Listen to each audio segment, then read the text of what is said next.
So really delighted to kick off this panel. We're going to be looking at nature in quite a bit of detail for this one. So we'll be spending about an hour on it. And this panel is about driving global regeneration and resilience through investing in nature. I've got a fantastic panel who's going to take us through some really interesting aspects of policy and practice and investment as well.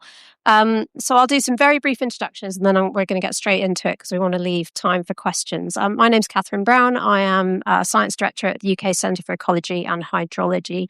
We're one of the main UK research institutes on nature, and we look at everything from land to water to air and everything in between. So I'm not going to talk very much, which is quite nice, actually. I'm going to let you all talk. So we're joined by Nick Selwood, who's Programme Director of the Northern Forest and Woodland Trust, Esme Evans, who's Natural Capital Lead at Oxygen Conservation, Samir Whitaker, who's Biodiversity Lead Specialist at Orsted, and Drummond Lawson, Director of Climate and Nature Impact at the Textile Exchange. So, Nick, I'm going to start with you, if that's okay. So maybe you could do a bit of an introduction, and then it'd be great to hear from you what your views on nature-based solutions and what they really look like in the real world, giving a UK perspective. Yeah, okay. Thanks very much, Catherine. Nice to see you all here. So I work for the Woodland Trust. If you've not heard of us before, we're the UK's largest woodland conservation charity. We work across the whole of the UK and we own about 80,000 acres of woodland and open space across the country. Our focus is about using trees and woodlands to deliver for people, to provide for nature, and to fight climate change, and also provide a setting for investment and for jobs.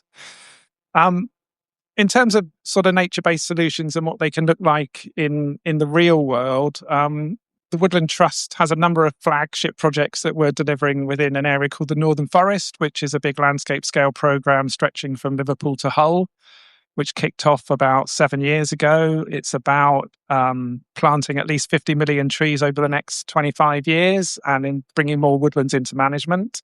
And we're sort of 13 million trees along that journey now through all the different partners that we work with, particularly the community forests and others in that landscape. And one of our best examples of a nature-based solution project is a place called Snaysholme, which is in the Yorkshire Dales, not far from Hawes, if you know that part of England. It's a 1,400-acre site that was previously intensively managed for sheep grazing. There were very few trees in the landscape. When it rained, the water poured straight off the hills down into the streams and would lead to flooding in local communities. Its value for nature was very small. And it didn't really provide a huge amount of natural capital. We acquired it about 5 years ago. And what's been really key to what we've done is that early engagement with stakeholders, with the local community, with the farming community, with the national park and other players to sort of help inform what we've then put in place, which is a lot of new trees, but also peat bog restoration, so blanket bog restoration, so that blanket bog is now absorbing carbon rather than releasing it, and also putting in conservation grazing. What we're trying to do there is use sites like this as exemplars of how large-scale landscape restoration can really deliver co-benefits. So they're absorbing carbon, trees and peat will absorb carbon. They're reducing flood risk. They're providing better health and well-being benefits for local people. And a range of other ecosystem services, including opportunities for volunteers, local employment and volunteering, and really turning around that system from one that was high input and low output into one that's really delivering for nature, for people, for climate.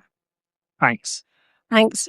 Great example to start us off with. Thank you very much. Esme, I'll come to you next, if that's okay. So again, a bit of an introduction, if you don't mind, and then we wanted to talk quite a lot about investment and what's happening with policy into investment in this panel today. There's been a lot of action in the last year. So maybe you could give us a few comments on where you're seeing the impact of private investment in nature-based solutions projects and what happens after that initial investment from your experience. Hi, everyone. Can you hear me okay? I'm Esme. I work for a company called Oxygen Conservation. And for those that don't know us, we are a natural capital asset manager. We currently own 50,000 acres across the UK, from the top of the Cairngorms all the way down to Cornwall. And we focus on nature-based solutions projects and natural restoration projects like woodland creation, biodiversity net gain, peatland restoration, and soon to be nature credits as well.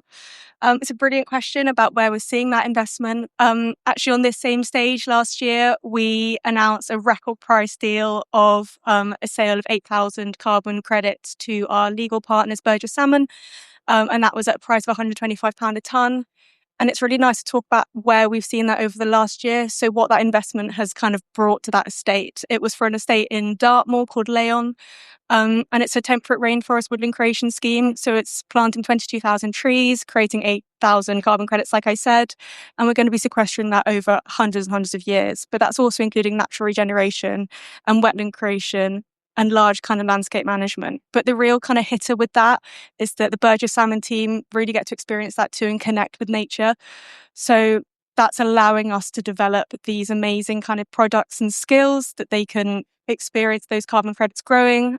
We've managed to use that investment to develop some really, really cutting edge MRV, such as high resolution LiDAR drone based data collection, where you can see centimeter level kind of tree detection skills. And that will see all of the trees that we've planted, which over time will be able to track on an iPad or something like that, the trees that are growing every year, which is really exciting. The Burgess Salmon team are also allowing themselves to come out and do really, really nice nature restoration projects like bracken bashing or beat up, which for those that don't know what beat up is, it's not that harsh. It's just replanting those trees that obviously have failed the year before, and also rhododendron removal and stuff like that. So really connecting with nature, and that investment is doing good for the landscape. And that's one of many projects that we're doing across our 12 estates. So it's brilliant to talk about that. Fantastic. Nice to hear what's happened in the last 12 months as well after you were here last time. So thank you. Thanks, Esme. Drummond, I'll come to you next. So welcome. You're bringing a slightly different angle from Textile Exchange, and we want to ask you about regen agriculture in particular. So again, if you could give a quick introduction, but also thinking about the benefits and the co-benefits and the complexities that you find through your business of regenerative agriculture and how you're seeing those opportunities and challenges at the minute. Super. Thank you, Catherine. And thank you all for joining. So my name is Drummond Lawson. I'm the Director of Climate and Nature Impact with Textile Exchange, which is a global nonprofit in the apparel, textile, and fashion industry, seeking to bring together the raw material producers, so think the cotton growers, the polyester recyclers, the wool farmers, and link them back with the brands and retailers that sit at the top of the value chain. Our role in the industry is really to be a bridge between those two. And so work with a lot of the largest global brands and retailers, high street, mass fashion, and help them construct a partnership with the producers of the raw materials that are going to their products. And that's become increasingly relevant in the past few years, in that a lot of these brands have set ambitious targets relating to their nature impacts and climate impacts, but really struggle to trace those materials back to their origins and the practices under which they're produced. So what we do is help make the market allow supply to meet demand and allow information to flow between them. Where this relates to nature impacts increasingly is through regenerative agriculture programs focused a lot on cotton and wool. So when we look at the global production of cotton, a lot of that is intensive monocropped, pretty much a biodiversity disaster from most perspectives. And what the industry is on a journey to do is understand how cotton can be produced under regenerative practices. And so that's in adoption of specific practices that fit to each context. And that's the trick. And that's a lot of what our work focuses on, is saying what types of nature outcomes can be enabled by the specific practices that fit to a given landscape. And I'll share that most of Textile Exchange's work happens via material certifications. So think of organic cotton or responsible down or otherwise. And regenerative agriculture is different in that it's not a binary process to be certified or verified against a single practice that delivers a singular outcome. It's really a journey of trialing what works in a given location and looking at what the specific impacts are. Nick, I like what you were describing of what can go wrong in overgrazing and wool production, for example. And one approach is to return that to woodland. And the work that we're on is understanding how do you get a number of those nature, let's say nature positive outcomes but retaining the agricultural production. So what are the grazing practices that allow the farmers to return the biophysical dimensions of soil health that allow retention of nutrients, so less nitrogen and phosphorus runoff, or retaining water, so less irrigation is needed, or like enabling a diversity of species in the borders around the fields. So that's a lot of it, is enabling that dialogue, enabling the brands to identify those outcomes, and then come to supporting the initiatives of the growers to deliver that. But we'll get to the enabling role and what investments are required later on. Fantastic. Thank you very much, Tom. It's really nice to have a slightly contrasting example as well to some of the stuff I normally hear about, actually. So thank you very much. We'll come back to you on that. And Samir, last but not least, obviously, I mean, Ørsted are very progressive in a lot of these areas. So really interested to hear your views, but also maybe you could explain for the audience the relevance of this topic to Ørsted, and maybe a bit of the history of how the company's gone into this space from quite a different starting position. Yeah, thanks very much. It's really great to be here, and such an interesting panel. I think because it's a little bit of a different company to some of the others, a bit of context. We are a renewable energy developer. We currently have about 10 gigawatts odd of installed capacity just in offshore. So give or take, that's 10 million homes we're providing electricity to. We have another 8.5 gigawatts in construction right now. And we sort of provide, I didn't know all of this stuff, so I hope it's interesting to you. It is interesting to me to find this out, but we provide 13% of the electricity in the UK at the moment. Once our Hornsea 3 project is constructed, in the next sort of year or so, that'll go up to about 17%. So we're kind of becoming a sort of, I guess, major player in like renewable energy production. But it wasn't always like this. The company used to be called Dong Energy, Danish Oil and Natural Gas. The more than 85% of our energy production actually came from fossil sources. And a sort of decision was taken.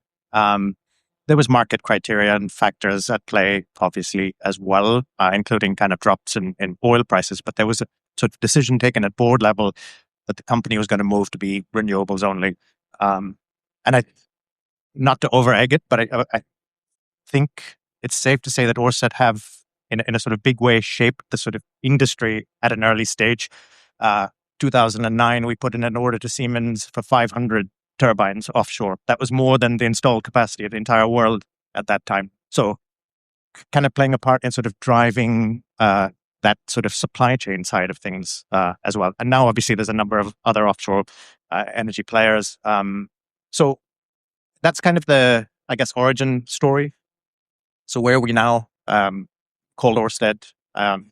We changed the name in 2017 to sort of reflect that the focus is now purely renewables going forward. As part of that sort of reset, we started looking at the fact that we shouldn't just be providing solutions to sort of climate change and net zero. We needed to be a net zero company ourselves. So that kind of led to sort of setting the 2030, it's 2025 actually, net zero commitments for Scope 1 and 2, which we've now achieved, with a Scope 3 plan for 2040. So that's kind of what we're moving towards in terms of climate. And climate predates our commitments to nature, but there was a sort of realization at the time as well that you can't have a sustainable energy transition at the cost of nature. So you need to find a way to develop these projects that can achieve measurable, no net loss, net gain, net positive impact, whatever you want to call it, outcomes for nature side by side.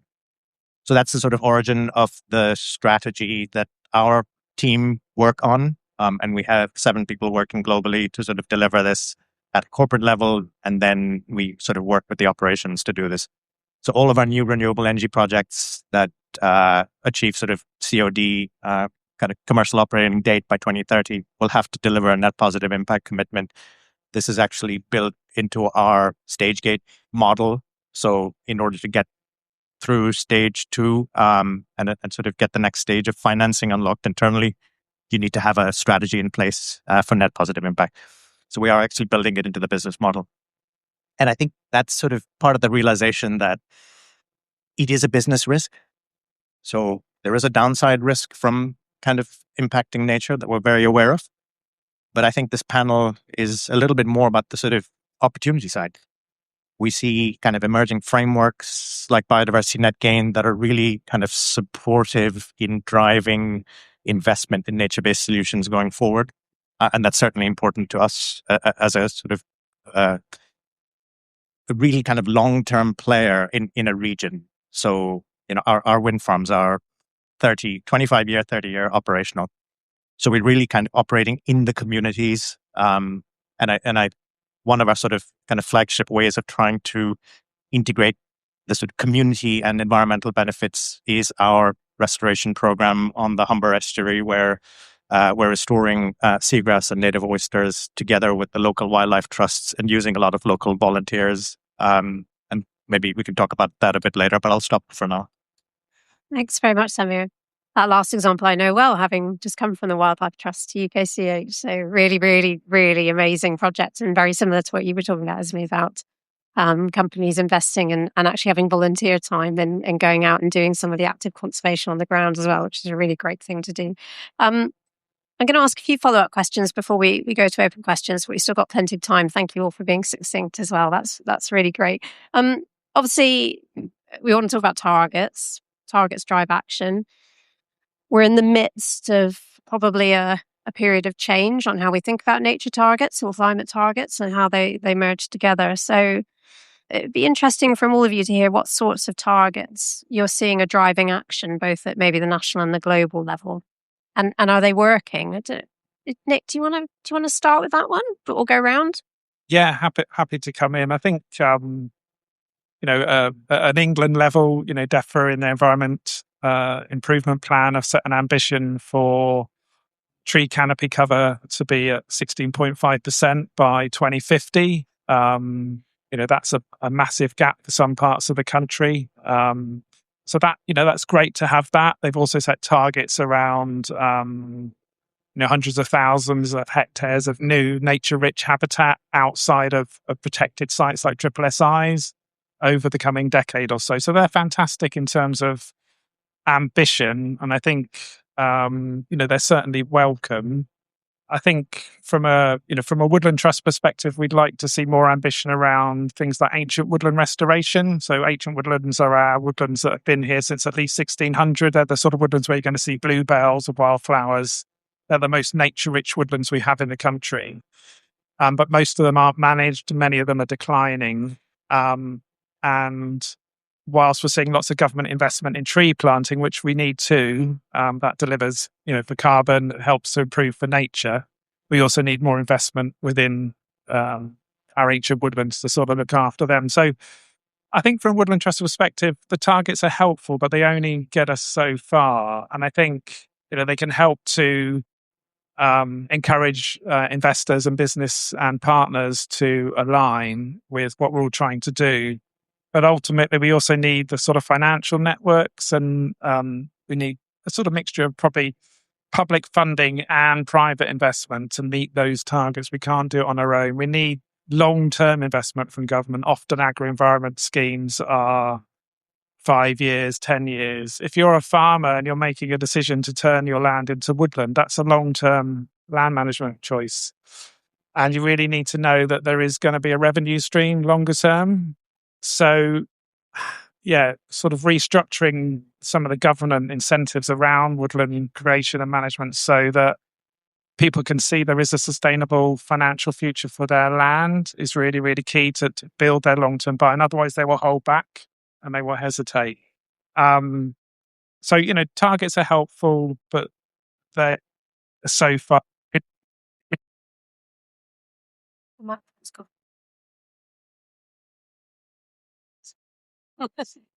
We need the financial incentives. We need the sort of delivery frameworks, I think, as well. And probably just increased regulatory push from government to sort of keep raising the bar, I would suggest. Thanks. Thanks. That's really helpful. Anybody else want to pick up on that one, Hesby? Yeah, I will do. Oh, I'm going loud now. So I agree. I think, we've got the 30 by 30 framework. We all know about that. That's great for direction. But the one that I'm sure we agree on here is the B&G, like you've said, has been the major driver when it comes to, the statutory mechanism of getting the acres and the hectares of restoration done on the ground.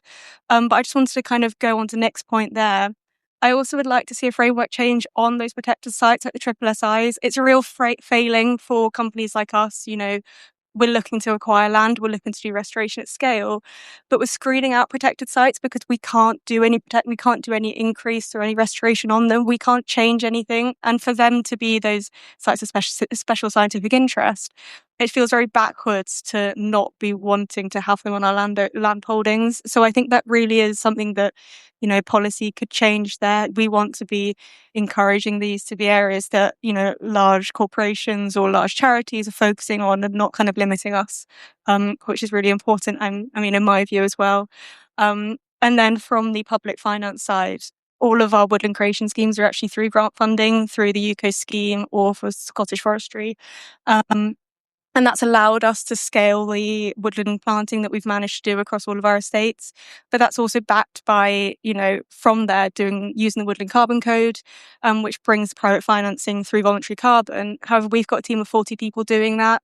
If you have a farmer down the road, they're not going to be able to process all the documents, the validation, the data collection, all the MRV work that needs to be undertaken to be able to then get that financial stream as well. So we're very, very fortunate, and we're trying to push that and having a lot of conversations with investors and the private sector, to scale this around the country, especially with people that have large land holdings like the Woodland Trust and like the Wildlife Trusts. It's really important that, that's shared as well. And those limiting factors, are helping everyone too. But I'm sure we'll go into B&G in a bit more detail with Samir too. But yeah. Yeah, we can stay on targets, but also maybe bring in the funding and the financing question at the same time, because I know Samir and Drummond, you want to pick up on that as well in terms of, we know we've got a way to go on finding enough money to pump into the nature investment system. What's still holding us up? What are the barriers? Are you seeing any unblocking there in the last sort of 12 months through your work? Do you mind if I just go back to the targets? Just to bring a slightly sort of mildly negative take on it. I think an area that we're seeing lag is in the marine space. And there are really good reasons for this. It's way more difficult to set targets at a sort of reasonable, non-kind of jurisdictional scale for marine. It's very difficult to find broad scale kind of indicators of ocean health. There's a need to do this much more strategically in marine, and that's not a way that we're very used to working. We're very used to working on designated sites, monitoring for those designated sites, and not really looking at the features, species that move between sites. The second sort of bit there, which kind of links into the financing side, is that no single operator, I'm just thinking about offshore wind here as an example, would be able to characterize the benthic environment, for example, at a reasonable scale on their own. This is purely cost-based. So even to sort of characterize adequately the environment baseline for a wind farm area, 200 to 400 square kilometers, is cost prohibitive. So you're then sort of faced with the problem of what kind of quantitative baseline would you start from? Could you think of maybe strategic targets more looking at the sort of uplift side of things? So maybe with the sort of understanding and reasonable evidence that the state of the UK oceans are pretty dire. So any uplift would be good. And any uplift done at a kind of strategic scale, even better, because resilience of marine projects it's all about scale. And you can't do that alone. So collaboration and strategic targets. Thanks, Samir. Drummond. Yeah, so I'll bridge from targets to financing, and I think maybe bringing a North American perspective on targets. A lot of the work that Textile Exchange does is helping to aggregate industry impact. So across, again, that view of brand and retail, and particularly over the last couple of years, without getting too political, the North American perspective is that public targets may not be an enduring signal about where demand needs to shift to. That was said very diplomatically. In that time, what we've seen instead a lot of the time is it's brands' procurement strategies that are helping shift markets. And those targets are a different shape of target. They're not necessarily bound by public objectives or thresholds on a year-by-year basis, but oftentimes by brands having set their own science-based targets from a climate or nature perspective, and then having translated that into which materials and which type of procurement will enable progress. And that's a lot of the work that we do within our member base, is helping identify what those shifts need to be over time to deliver these nature and climate and other sustainability outcomes. So I think there's an increased reliance on that within our industry. And what we'll see from Textile Exchange in the next couple of months is an announcement of a series of aggregate industry targets relating to nature and climate, looking at where are the key basins and production regions globally where these textiles come from, and naming what a vision of progress has to look like to keep us making clothes within the boundaries of the planet. So watch this space. On the finance side, the main thing that we hear from the raw material producers is that the types of changes that we're describing that would enable progress against those targets will cost money, and there's a degree of risk involved in the return. Particularly from a regenerative agriculture perspective, the types of practices we're talking about typically have a 2, 3, 4-year period of uncertainty where there's a de-intensification of the inputs of synthetic fertilizers and pesticides that will save money over time, but have associated yield drops. And the role of capital really for us is like figuring out how to get growers to cross that trough.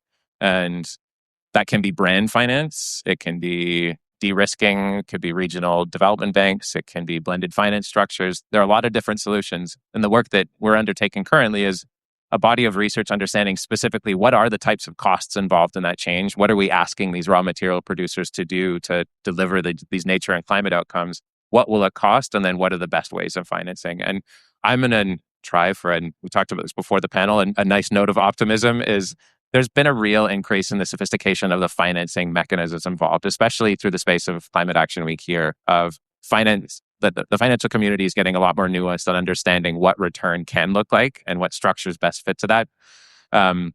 There's a wool producer that I spoke with last week who was talking about how carbon crediting, they really look at it as just a Trojan horse for the body of good work that they're doing across their production. And so whether it's carbon credits or otherwise, but looking at vehicles that help identify outcomes and bring capital to what needs to drive change. Really interesting. Thank you, John. I'm going to come to questions in a sec. So get your thinking caps on what you'd like to ask. We've got plenty of time. But just before we do that, it'd be good just to have a bit of discussion about how the enabling environment is changing, both again nationally and if you want to go have a go globally, please do. But this is about what's going on in the policy space. Esme talked about BNG already. Is that the key driver, and how is that translating into scale? Whenever we talk about nature-based solutions, we always talk about we need to get to scale, and what are the barriers to scaling up? And do you all feel that the enabling environment is helping that more this year? Who wants? Esme, Mind to start? Yeah. I'm only going to say positive things about BNG. We've all had the metric. It's all an absolute nightmare, but once we get through it, the UK are the absolute leads in this across the world. There's people in the US, in Europe, looking at what we're doing. Ramboll have obviously done their metrics for the global biodiversity space, which has been brilliant. We're looking to expand into Europe next year, and we're really hoping that, a lot of other countries in that area will be looking at us and seeing biodiversity net gain as a positive. But obviously we've got nature credits too, which is brilliant. But I think, because it's statutory, because it's mandatory, that's been a policy push and been a framework that I think we should be really proud of. I think kind of what's driving that? What does good look like? How can we make it scalable? We provide high integrity products. We need to have diverse land holdings and portfolios. Carbon's brilliant, but also it comes with a risk, but so does biodiversity net gain. The market's very nascent and people are a bit worried about, if policy changes or the political landscape, is it going to stay in place as well? So I think, try and diversify that alongside bringing in different kind of revenue streams as well is really important for land holdings. So there's that too, and then permanence, and then the social economic side of all of the projects that we're doing. So looking at how it's impacting the local community and the wider environmental benefits too, sustainable development goals and everything that, all those buzzwords that we talk about. But yeah, in my mind, high integrity project backed by biodiversity, with that as the forefront of the mind, and then obviously carbon and the other nature markets that we've spoken about coming alongside that too. So Excellent. yeah, So not perfect, but driving forward. Yeah, exactly. Yeah, Yeah. good. Nick, go ahead. Yeah, I mean, just to add to that, agree with everything you just said there, Esme. But I think also it's starting to think about how combined authorities, mayoral authorities are starting to. Well, you only have to look at what's happened in Manchester, of course, but their devolution of budgets from central government to regions is growing. I think that will only increase. I think there's a great opportunity for us going forward to think about how do we best engage mayoral authorities, combined authorities to develop regional partnerships around nature and seeing nature as critical infrastructure. We need that infrastructure in place to help support all the economic activity that those mayors want to see. If the mayors can get that and actually see that a strategic nature network in their regions is actually fundamental to their economic growth, I think that will help with political support, and as more money is devolved, flows of funding to do more of the good stuff we're doing. And the sort of work we're doing at Snaysome and Oxygen and lots of others can act as great demonstrators at scale that really capture people's imaginations. And that fires other investment to come in and other conversations to happen. So there's loads of. Are we back on? We are back on. Okay, we're all okay. I'll just let everyone put their headphones back on. That was a power cut, in case you were wondering. So sorry, we went mid-sentence there. So if you guys want to try and pick up again, that'd be great. No, I think I said what I needed to say. Thank you. The organizers didn't like it very much, apparently. I think then we're going to come to questions. So this may be a bit tricky because I can't see all of you very well because I've got a very bright light in my face. But if you can put your hand up, if you want to ask a question, we have a very willing volunteer with a microphone at the back of the group. So who'd like to go first? I can't see any hands up at all. You're going to be a shy group. There's one there. Thank you very much.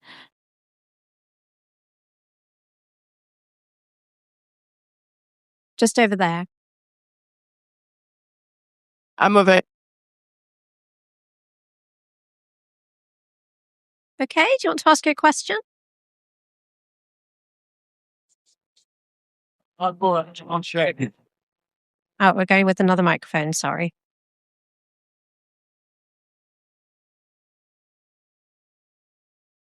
Hello? Hello? Yes. That's all good. perfect. Could you just introduce yourself as well? That'd be great. Introduce myself. Yes. So my name is Severine. I'm currently exploring setting up a trade association for organizations working to scale up nature markets, basically. So I'm talking to quite a few people at the moment.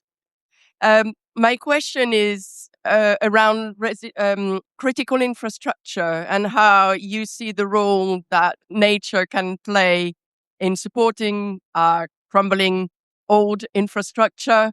We know that in the energy sector, Ofgem has published the network framework for the next 5 years, where climate adaptation and resilience are coming really up the merit order. And it would be interesting to understand a little bit how you think nature projects can work across. I know it's being done already, but supporting infrastructure such as network, etc. Great question. Thank you. Who'd like to start with that one? Samir, I might look at you to kick us off if that's okay. Yeah, I'm going to say the obvious things, right? Physical climate risk. I mean, that's a key one. And when we think of England or the UK, we think of coastal erosion fairly immediately. And why is this the case? Because we built all the seawalls, lost all the salt marsh, 90%. So there's an obvious one. I think I don't want to maybe paint with an overly broad brush, but the types of physical risk assessments that we do right now as a industry broadly are not adequate from a risk perspective, and certainly not from an opportunity perspective. So I think there's an obvious win there is, what have we lost? What could sort of natural regeneration bring us? The valuation piece is still, and I find this a little bit crazy, like it's still in its infancy where we're thinking, oh, could we get a return on investment by investing in this particular habitat near one of our assets? We should have moved way, way beyond that, and we haven't, and I don't really know why. Thanks, Samir. Anybody else? Nick, do you want to have a go at that one? Yeah. Oh, yeah, you need the other microphone, sorry. Yeah, I mean, just to add to that, I listened to a really interesting podcast a few weeks ago that was, it was that the speakers were the head of National Grid and somebody from Rebalance Earth, chair of Rebalance Earth. And they're talking about this really interesting concept of a strategic nature network, which I sort of referenced earlier, and sort of aligning that with the national infrastructure that we have and we need going forward in the UK. We know where that is, and we probably have a good idea where we need to build more infrastructure going forward. Where are there really also at the same time really significant flooding concerns or other nature-based challenges that align with that infrastructure, with that built infrastructure? And where can we therefore start to invest in large-scale nature-based solutions to protect and provide resilience to that critical infrastructure, that built infrastructure, whilst also delivering amazing things for nature and for people and the climate? And I just thought that was a really clever way of looking at the infrastructure we need to power our homes, to provide our water, and so on, and the link to nature-based solutions if we actually align the two. And I think that's a really interesting concept to sort of think about at a national level. Again, seeing nature as a critical infrastructure linked to how it can protect and build resilience for the built infrastructure we have at the same time. And there have been lots of calls to make nature part of critical national infrastructure, haven't there? Absolutely. Fantastic. John or Esme, do you want to say anything on that one?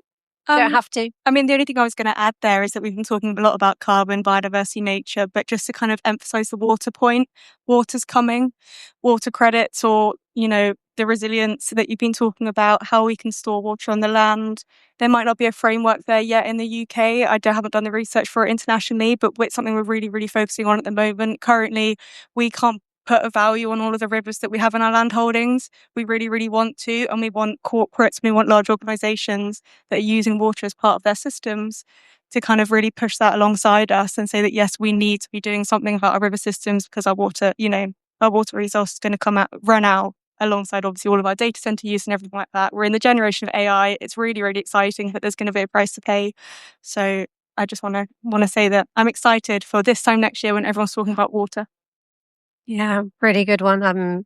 Certainly something we're doing at UKCH, a lot of them, and it is water footprint of AI and the energy footprint and the land footprint and the biodiversity footprint. So there's a lot of work to understand that through the science. See, policy is catching up at the moment on how you manage that. But yes, we would strongly agree with you on the water. Thank you. Drummond, do you want to send? No, good. Okay, another question. So there's person right at the back on my right. And if you could just introduce yourself again. Hello, I'm Helene Winch. I'm an independent investment advisor focusing on nature-based solutions. I was wondering whether the panel could develop thoughts a bit more about blended finance. We obviously have a lot of UK pension schemes really super interested in investing in this space, but they need to be partnering with government. How can we facilitate that? The collaboration, those partnerships are incredibly difficult to manage and time consuming, and it's not time that I think we have. I think we need to get money and investment in the ground now. Thank you. Another fantastic question. Who feels equipped on blended finance? Do any of you? No, you're going to start. Thank you. I mean, I could give an answer. It's not to do with pension funds, but the Woodland Trust does have a strong corporate partnership team. So we have quite a large number of corporate partners that we work with, including Lloyds Banking Group. But I think particularly relevant here is probably Aviva Insurance. So I talked earlier about the Snaysholm project, but we have a medium-term agreement at the moment with Aviva. They're providing £10 million of investment into a number of sort of hero sites that we have across the UK, where we're delivering large-scale woodland creation, and it's to deliver really carbon savings for Aviva's business. But it's also about developing the track record and the case studies to show that trees and nature-based solutions can help reduce insurance costs and insurance premiums. And it's about working with Aviva not just as an investor, although they're not getting a financial return, they're getting carbon savings, but we're also there as an advocate in the sector. So if they can see the value of nature-based solutions to their business, they are also a really fantastic advocate for the wider insurance sector about the value of investing in nature-based solutions and encouraging others to do the same. And as a convening power, really bringing other organizations together. I think they have something called a flood action network, a coalition of land-based, nature-based solution providers, insurers, asset owners, investors, to try and create a national market for natural flood management programs. So that might be, it's quite different to the pensions investment model, I'm sure, but it's just a way of working with corporates. It's not just about investment, it's about the added value that they are providing to us as well as all the corporate volunteering opportunities that Esme was talking about. I think it's a really interesting model. It's not transactional, it's about long-term partnerships for shared outcomes. Thanks. Samir, yeah. Just kind of maybe from the corporate side of things, because that's what I know. We have just finished allocation of 100 million euro blue bond. And I think we're the first sort of energy company to issue a blue bond. Part of that money did go into our nature-based solutions project portfolio, including the work on the Humber. So there is a mechanism that I think, well, jury's out. Let's see. But I think it should be a kind of growing source of this kind of funding. The key issue being the return side, of course. So we go back to the enabling environment there. Like what is the sort of certainty that you're going to have a stable regulatory mechanism that, like BNG, that is going to persevere for 30 years or whatever your sort of timeline is, say 10 minimum. At the moment, that is not 100% clear because we do see a little bit uncertainty of coming in with regulation, Nature Recovery Fund, how that's going to interact with BNG, nutrient neutrality hasn't yet kind of been expanded in the way that it should be. So that sort of piece, I think, is really the key, and I mean that's obvious. And then the last thing is that for marine, we're really in the sort of, I don't know what's the right phrase, Wild West, or we don't have the metrics, we don't really have the sort of frameworks. There are some really interesting pilot programs going on now. One in Norfolk for oyster restoration, which is actually looking at a return to a pension fund in the form of reduced dredging payments, but yet to be proven. So we need, I hesitate to say, we need a lot more pilots to figure out what's actually workable in terms of a realistic return. I'm going to take chair's advantage here and just add a little bit on the measurement side, because we haven't talked a lot about that. It's something that we do a lot of at UKCH. And going back to your question, I think certainly from my experience working for an NGO in this space, the certainty about the return over a period of time is one of the major blockers. So we have systems to do that on carbon, but for example, you mentioned the natural flood management, the Flood Action Coalition work. Trying to do that for something like natural flood management is really hard to measure it well over time. And we have so much data that we're not using, and we have so much new technology now at our fingertips, whether it's AI, remote sensing, we're instrumenting. So at UKCH, we're doing a big Research Council funded program to instrument entire catchments so that we actually get real-time data coming through on what's happening within a catchment. The idea is then you can roll that out over the whole country. So it's such an exciting space at the minute. And I think that could help actually unlock a lot of these these barriers and issues about how we bring different finance models together, because that was certainly always the big barrier for us. Any other comments? Drummond, do you look like you want to say a bit on this?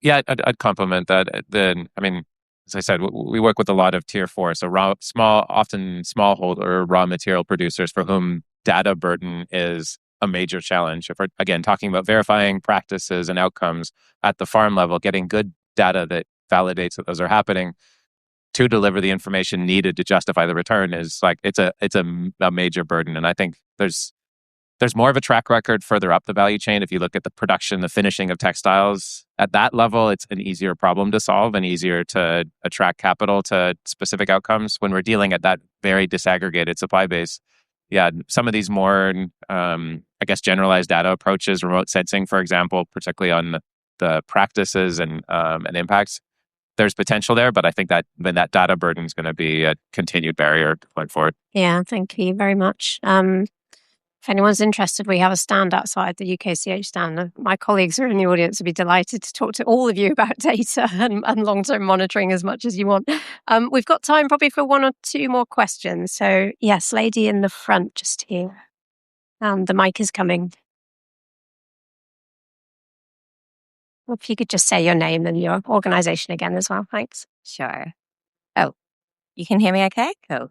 I'm Jackie. I work with Distant Imagery. We're a UAE aerial and coastal climate tech company specializing in ecosystem intelligence and restoration at scale. My question was for you, Samir. So the coverage that you've, understanding you've given us of the sort of shortfalls around metrics in marine is really interesting to us. I'm just wondering, you're obviously measuring biodiversity around your sites above, at the coastline and below water. I assume below water is the most difficult area. How are you tackling getting those measurements? Not so well, honestly. Again, I think part of the issue is obviously the technology, but it's also what regulation requires us to collect, which is very much focused, thinking about most European markets on avian risk, ornithological risk, collision, displacement, etc. So a lot of focus and funding goes on the modeling, the monitoring, the AI cameras, etc., etc. From a below water perspective, it's very fisheries focused, so commercial species, and the technology that we're using there is very, very old school, right? Otter trolls, maybe eDNA just so that we could put out a cool case study, but it's actually not accepted by regulation yet. So it's a boring answer, I know, but like part of it is, can we get sort of regulation to maybe drive more of a focus on the subsea elements, but not to have individual companies do that on their own because it's too expensive. Can we kind of set, and another thing is like, can we set or find some reasonable indicators that we could use for ecosystem health at a broad scale? And I don't think we really have that yet. So those things would drive a lot more innovation in what we do. But I think we have one of the really good case studies we have is for a South Fork wind farm in the US, where I'd say it's the most kind of advanced in terms of subsea data collection. So maybe you want to have a look at that. There's an ARC story map online that you want to have maybe look at that. But I think as an industry, we need sort of help to figure this out. Thank you. Am I allowed to do a little follow-up? Sure, and then let Esme come in first, and then yes. I was just going to chip on that from the terrestrial side. I completely agree with you. We, if we have 4 different schemes on one estate, we're doing 4 different types of breeding bird surveys. We're doing drone surveys, soil surveys. It's just not scalable.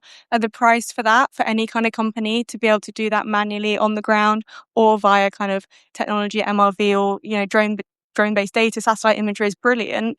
To do a scheme that really, really you can see from satellite means that it's going well, which is fantastic. But the reality that you've said is it's so costly because nobody has the standardized agreement of frameworks. And when you're working at the scale that you are at marine, or that we are, across the UK terrestrially, it takes 2 years to deploy that, to even get the baseline before we can start actually getting stuff on the ground, getting the trees in, getting the species, to come back and things like that. So I think it is very much a limiting factor and something that is stopping that change and, going back to the investment point as well, then that means that investors need to have that long-term view, which we're not seeing either. So kind of, bringing that narrative into the boardroom as well would be really exciting. Yeah, I think as we... Do you want to do a quick follow-up and then we'll close? Thank you. We are getting constant interest, and I hear it all through London Climate Action Week around seagrass. So exciting to hear that you're doing some restoration. Are you using any technology for that, or it's all manual at the moment? This is my personal view. So yes, we are exploring robotic seagrass planters, etc. Great for sites where the HSE risk is high. But I personally would like it to continue to be manual, because there's where you have the community engagement.